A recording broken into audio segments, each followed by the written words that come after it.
episode 17 of Comics and Us. I'm TJ. And I'm Chris. And I'm Lumpy. And this is the review show that reviews comics chronologically. Kind of. Alright, going into Detective Comics number 41. It was released July 1940. It is 12 pages, and this one is called The Masked Menace of the Boys' School. In my hard copy, it is called A Master of Murder. Figured that one out. I think mine's more accurate. Yeah, I think so too. But this is the hard copy. Like I said, it's the Batman Chronicles. I'm on volume 2, and so a lot of my last one, you said something about Clayface. Mine said Beware of Clayface. Yeah, mine said The Murders of Clayface. And right, mine still says nothing. Mine never have a name for the comic at all. Well, mine don't have it on the cover. I have to go back to the index to see what the name of the yeah, I don't have an index on this. Okay. He probably does. He's just too lazy to go look. Yeah, he can't. Well, the only way to look is for me to literally just scroll all the way back to the beginning because I can't go to a certain page. I'm sure there's a way to do it. I'm on so there's 417 pages to my book. Yeah, and I you don't want to keep going back. I can't go back. I've tried. This thing is not a very good app, just so you know. Detective Comics is not a good app. I don't think it's called Detective Comics. DC. Okay. DC app. It's okay. DC app. DC app. Okay? I mean, granted, they took the name from Detective Comics, right? But it's not called Detective Comics app. I guess technically you could say that. Yeah, I guess technically you could say that. I think it's a Detective Comics app. Okay, whatever you say. For me right now, I'm in the 40s, and this is a Detective Comics app. Yeah, there was no apps in the 40s, just so you know. I have the app, and I'm reading books from the 40s, so it's a Detective Comics app. And it's terrible. Anyway, the cover, Batman's jumping at some guy trying to stab Robin with a knife. Yeah. The guy's got, weird balding spots on his head, too. He looks like, the actor. What's his name? He was in that, he's in all the gang movies. I can't remember. I can't remember who he is. What his Ray Liotta? No. He's got the weird face and the smile. He's got those teeth. He's got two eyes. Yeah, ears. I can't remember who it is. I can picture him in my head, but I can't remember anything he's in. And I can't. The one with the two hands. He actually looks like a Bugs Bunny guy to me, like somebody from one of the villains from He actually looks like Bugs Bunny a little bit. Well, we got rid of those mugs. They make me laugh. With his teeth and his eyes. That's going to drive me nuts for a while. And he also reminds me of an old-time actor, too. I can't remember his name either. Yeah, he reminds, like an older, horror movie actor, right? Yeah, I don't remember his name either.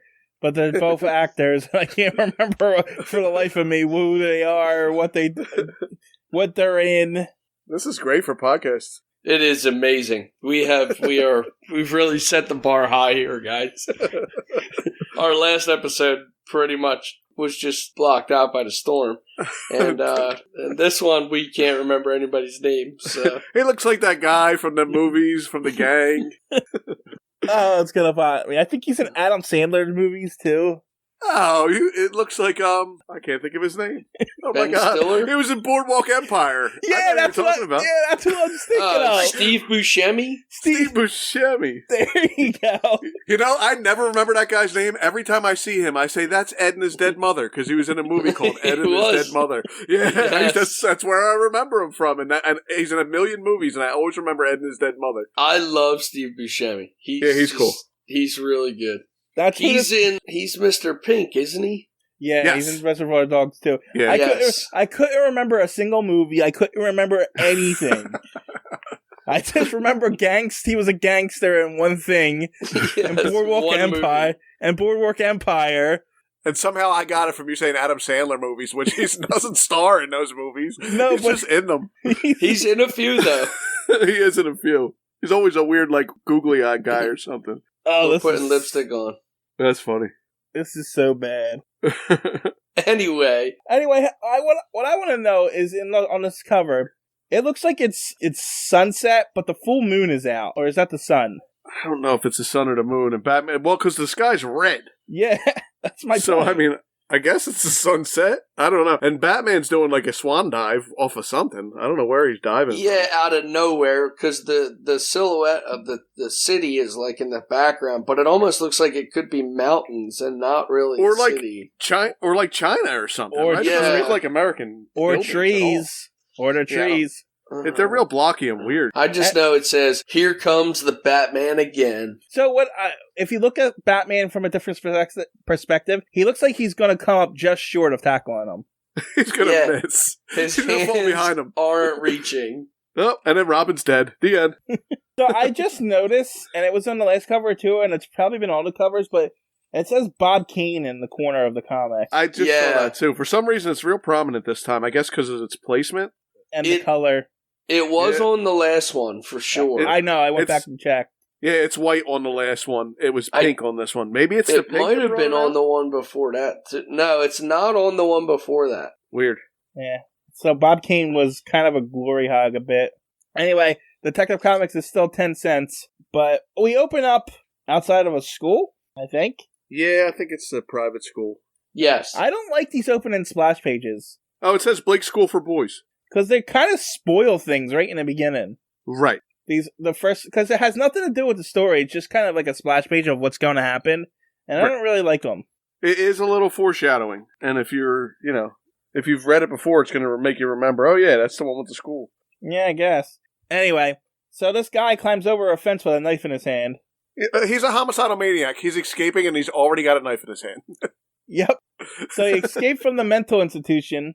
It just says mental institution, right? From the insane asylum? Yeah, I think so. Yeah, escape from a mental asylum. So, I wonder if it's the Metropolis Insane Asylum, because that's the only one that's been established in the world yet. Did he walk all the way from Metropolis? Or is this school in Metropolis? Let's see where it says the locations are on this. It says Gotham City, so...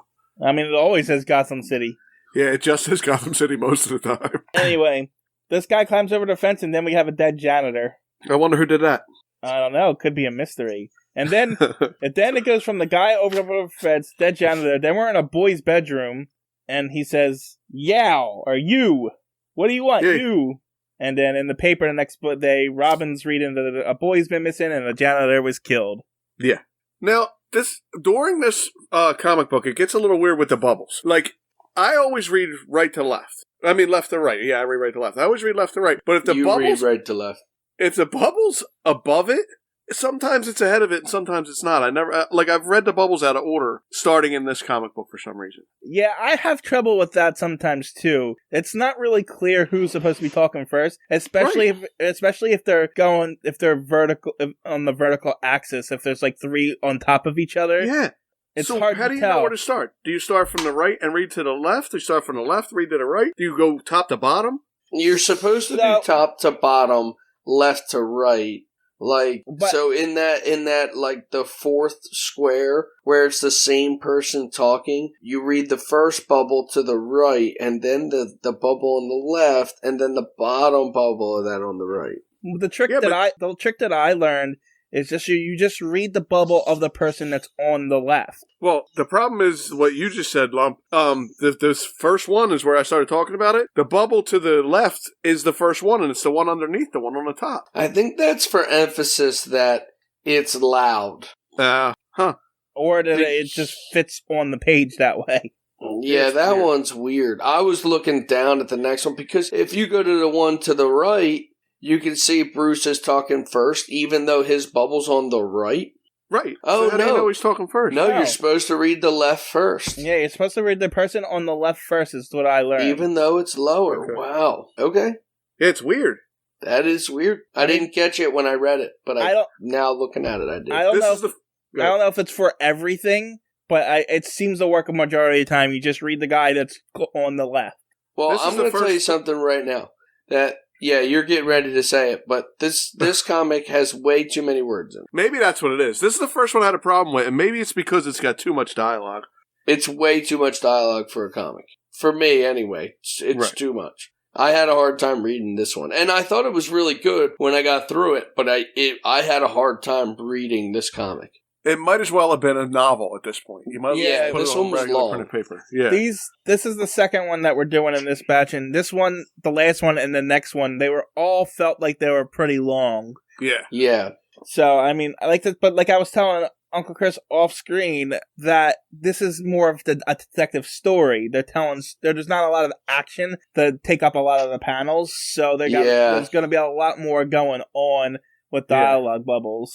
So, I mean, anyway, Robin's reading the paper, and he finds out, he asked Bruce if he's read it, and he says yes, but then Bruce says, yes, we should investigate, and Robin's like, how are we going to do that? So Bruce says, we're going to enroll you into school with the murderer. We're going to leave you there, and you're going to figure it out yourself, Robin. I mean, Robin is a superhero. He can handle himself, as long as he doesn't get hit in the back of the head. Yeah, well, that's great and all, until he gets killed, and then it's Batman. Then it's Bruce's fault for letting him do all this stuff. Or trips on a lamp, or busts his head. Or gets kidnapped by the Joker, or... More than once. Or gets thrown overboard off a yacht, Out a window into a boat. I think Bruce doesn't really like him. I think he's trying to get rid of him. He's like, let's just keep sending this kid till he gets killed, and I don't have to babysit him anymore. Yeah, he just won't die. I send him on these terrible missions all the time, and he won't go away. He keeps coming back for more. All right, we got a homicidal maniac. Let's send him to this school. Not only is there a homicidal maniac going on, but kids are going missing too. Right. So, I mean, I guess if Robin goes missing, he's going to find the other kid. Yeah, unless he's dead. I mean, he'll find him. It's true. He will find him. Anyway, so Bruce and Dick go into the principal's office and, enroll Dick in school. And then a new teacher comes in and says, you're firing me. And then the principal explains, well, you gave the rich kid a D or something, and he pays a lot of money in his school. How come when Batman or Bruce Wayne is having a conversation with somebody always gets fired or quits when he's standing there? That's another one of Batman's superpowers. It makes people get fired? No, he's just in the right place where all things detective stuff happens. True. So it's a superpower. Can add it to the list. Anyway, so yeah, the principal fires that teacher, and Bruce mentions that it looks like Greer has it out for you. That's red herring number 1, by the way. Yeah. And then we're introduced to the art teacher. Which, there's so many bubbles in that panel, I had no idea where to start, where to finish. I was just like, that might have been the first time I fell asleep reading. There's 37 people talking in that one bubble, in that one panel. This is the panel that the left or right doesn't work, because it's the principal. Principal does talk first, and he's on the left. But then it sounds like it's the art teacher that goes next. I mean, I guess you could go from left to right, and it really doesn't matter. Right. Now that I'm looking at it. Yeah, how do you do? Yeah, left to right does still work. Yeah. Yeah, it actually works either way. So. Yeah, so I'm going to stick to my original plan and just read from left to right from the person. Okay. I'm going to keep trying that. Apparently it works so far. Yeah, I'm going to see if it works. Anyway, so they talk about the art teacher he's got paintings and stuff. He shows them their paintings. Yeah. And then they're introduced to the weird history teacher. No one here likes him. Yeah, he's a good teacher, though. That's why he sticks around. Yeah, but they don't trust him. But, the teacher is mean to Bruce, and Bruce goes, "Brr, did we get the cold shoulder or what?" Yeah, Bruce ain't used to that. I guess because he's got money, he thinks everybody should be giving him, little respect. To be fair, everyone does. Except for that history teacher. I know. I mean, Commissioner Gordon invites him to crime scenes and stuff. True. That is true. They give him little boys for no reason.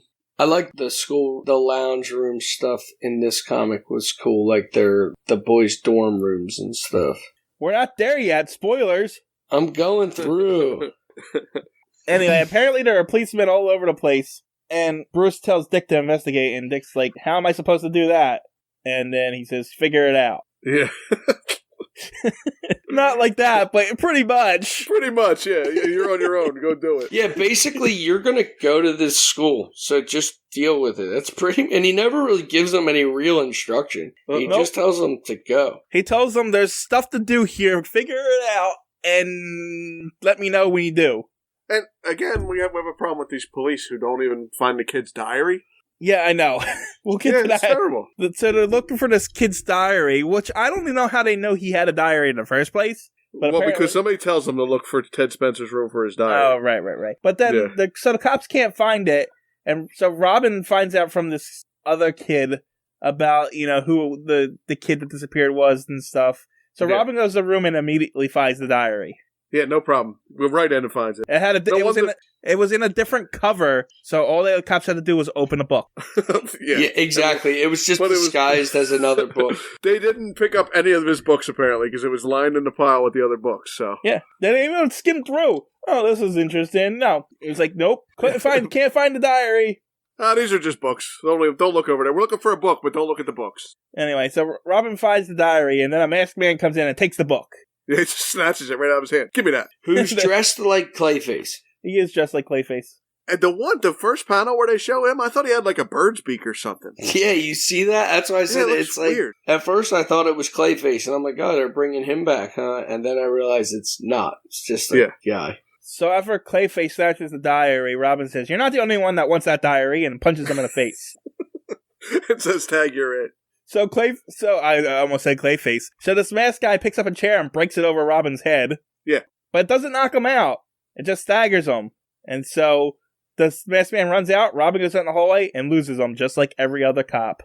Yeah, they're gone. Oh, yeah, Robin's learning too much from the police. He should be paying attention to Batman instead. Yeah. But this is where we learned that Robin has a telephone in his belt. This is, before we got on here, I was going through my notes and I started laughing. For some reason I wrote, and Robin talks to his penis. He does. He sits down on his bed, undoes his belt, and talks to his penis. He does. And then he gives it to Batman, who also does the same thing. So it's an antenna. It reaches Batman. His penis is the antenna. It goes right to Batman. So it's a wireless. It is. So that Batman has the other one. So here's my question. One, I don't think it really works that way, but we're going to skip the scientificness of all of it. Right. But two, they are definitely short range. So is Batman just out in the courtyard for like days at a time while Robin's in the school just waiting for a phone call? Well, when you go to Batman, he's got his little antenna up on his belt hoop too for some reason. And he doesn't have his headphones in, but he can talk to Robin and he's standing by a tree. Well, he is talking down into his belt. He's talking to his penis too. Yeah.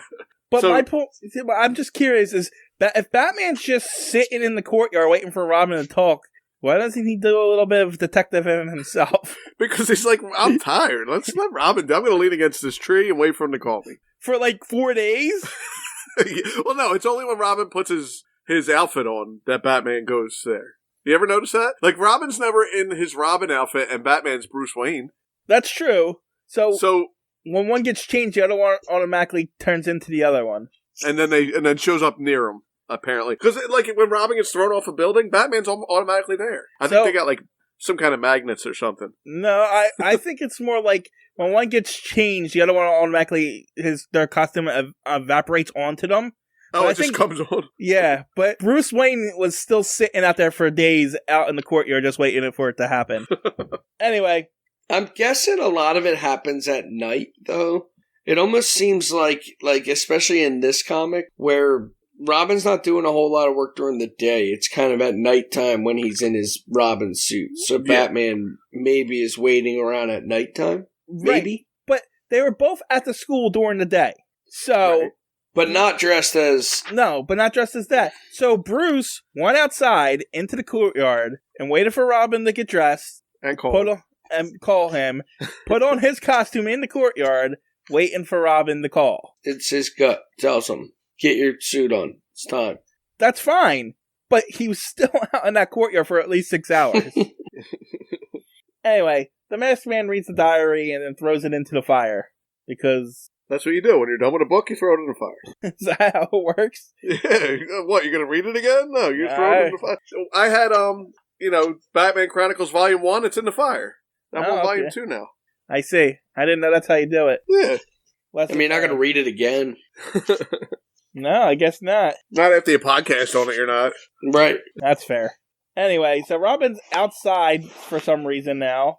He's looking for Batman. What is this? Oh, no, I'm sorry. It's the next night now.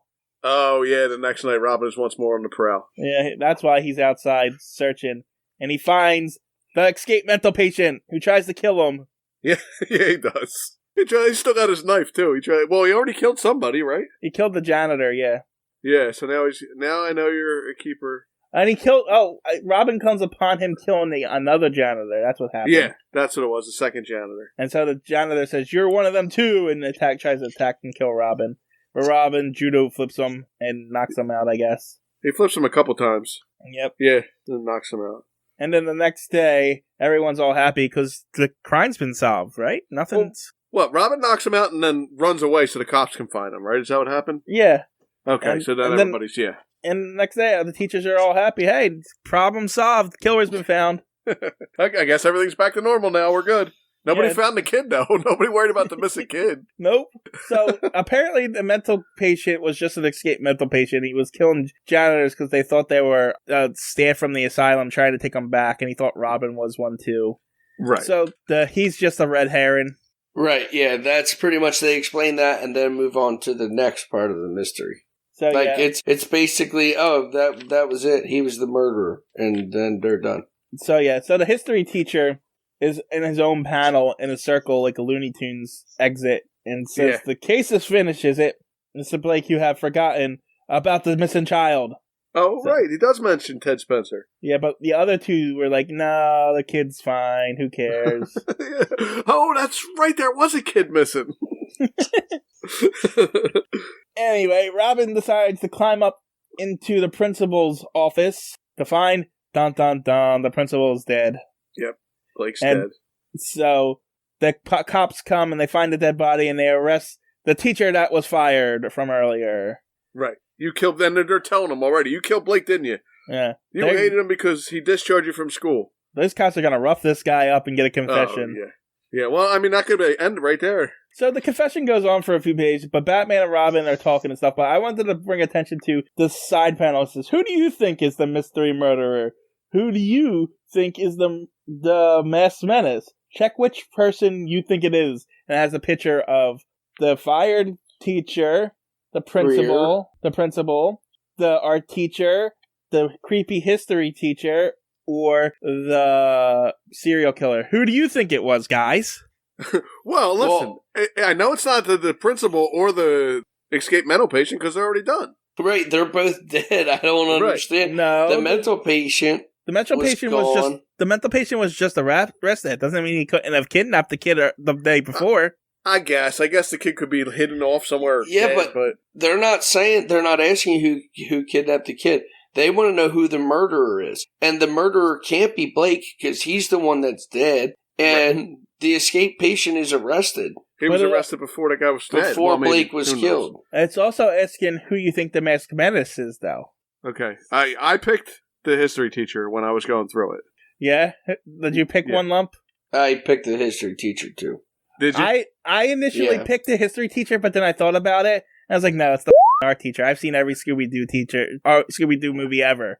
I think you said it wrong. You meant to say you picked the history teacher, then you finished the comic and said, "Oh yeah, I remember. It's the art teacher." I knew it was the art teacher. No, I literally because I went down 2 panels to the end of the page and I went back up. It's like, no, the history teacher's too easy. It's got to be the art teacher. Well, the thing is, they haven't really mentioned the art teacher again. Like he says a couple things, but he don't get questioned or nothing. He's the only one that's not suspicious right now. That's why I double thought it, and I was like, wait, no, it's gotta be the art teacher because everyone else is so obvious. Yeah. Well, and now I don't know why I picked the history teacher because after we just went through the last page where the history teacher's actually the one who brings up the kidnapped kid, why would he have done that if he did it? But I guess I didn't catch that when I first read the comic because I did pick the history teacher.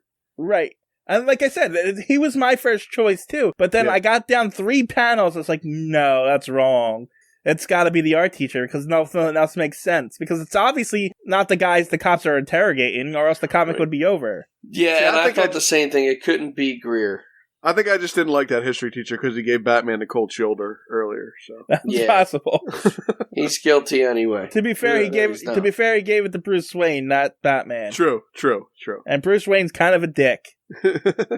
He just has money. Rich people are dicks sometimes. We find out in the next issue he's a dick. We do, you're right. Anyway, Robin discovers a shadow and follows the masked man through a secret passage. Behind the blackboard. Yeah, the blackboard slides away. Yeah, through a secret passage behind a school in one of the schools. Back outside to a house down the road, I guess? Now, when they got to this house down the road and they showed all the people in there, I thought that was all the teachers. I thought everybody was in on it. I'm like, oh, so did I. Did you? Yeah, when I first looked, I'm like, wait, they're the why are all the teachers in this house? What's that's going what I thought on? too. I guessed, and I thought I guessed right because I thought everybody was in on it. No, I didn't get that at all, honestly. I did. When I did the same thing you did, Uncle Chris. I'm like, that's why all the it's a teacher's lounge? Why is there a kid tied up in the teacher's lounge? Right. Then I realized it was a house down the street. Yeah, no. They're gangsters. They were all, apparently, what is it, counterfeiting money? Is that what's going on here? Yes. Yeah, well, we didn't get to it yet when we find out who it is. But go ahead. Yeah, they're counterfeiting money. So these gangsters counterfeited money, and the masked man says, "All right, we can kill the kid now because we don't need him anymore." And they go to stab the kid, and then Robin busts through the door and saves the day. Like an avalanche. Yep. And then they're all about to kick Robin's ass, and then Batman shows up, and one guy says, "Let me out of here. That guy's dynamite." Yeah. Help! The joint's been hit by a tornado. So then Batman and Robin get into a fight with all these guys. The masked guy tries to escape, and Robin uses his mighty slingshot to knock him down. Yeah, he whacks him in the back of the head. Hey, Robin's a good shot with that thing. Yeah, he is. He looks a little chunky in that panel too, where he's swinging. He looks a little chubby. He does. Actually, he looks more like he's a small person. Like yeah, he does. He's like a little stocky. Yeah, like you know what I'm trying to say. I'm not. And then the next panel, he's like lanky. Yeah, and muscly when he's throwing it. Yeah. So Batman picks up the masked person and unmasks him, and dun dun dun, it's the art teacher. That's what I was going to say. Yeah, now that we know who it is, that is a bad. Like the only reason it was the art teacher is because he's good at art, so he knows how to make money, knows how to engrave to make money. Well, so here's the thing: the principal is the one that kidnapped the kid. They were in on it together, but the principal was screwing up, so the art teacher killed him. Gotcha. Okay. So they were in cahoots. And so, yeah, and there was a counterfeiting ring. So there you have it. They solved another case. Yeah, Dick wants to know how he did. Well, Bruce, how did I do on this case, okay? And he says, all I've got to say is, you're as terrific as your... What's that say? As you are as a kid. If you're as terrific as you are as a kid, I pity the criminals when you're a grown man. Fair. Yeah. Robin, the original Boy Wonder, will be back next month in Detective Comics. Not Batman, just Robin. To thrill you again in another exciting and fast-moving adventure with the Batman at the end. But yeah, I know what Dick Grayson grows up to be, so Bruce is not wrong about that last statement. No, yeah. I think I might even like him better than I do now.